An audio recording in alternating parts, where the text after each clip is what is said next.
সামান্য চিনি আর হচ্ছে বেসন দিয়ে একটি মজাদার নাস্তা তৈরি করলাম, আর সেটি আপনাদের সাথে শেয়ার করছি। তো 1 কাপ বেসন নিয়েছি আমি এখানে, একটা ডিম নিয়েছিলাম, আর হচ্ছে 1 টেবিল চামচ ময়দা নিয়েছি। এগুলো একসাথে মিক্স করে নিয়েছি এবং সাথে একটু দিয়েছি বেকিং সোডা, বেকিং পাউডার না, কিন্তু বেকিং সোডাটা দিলে ভেতরটা একদম কেকের মতন হয়। তো আপনারা এভাবে দিয়ে বানিয়ে দেখবেন বাসায়, বাচ্চারা কিন্তু খুব পছন্দ করে খেয়ে নেবে।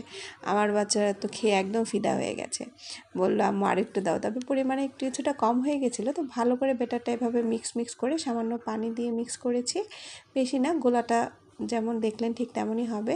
এরপর তেলের মধ্যে জাস্ট ছোট একটা চামচ দিয়ে ছোট করে গোল গোল করে ছেড়ে দিলেই হয়ে গেল মজাদার বেসনের ফুল্লুরি বা গুলগুলি যাই বলেন না কেন।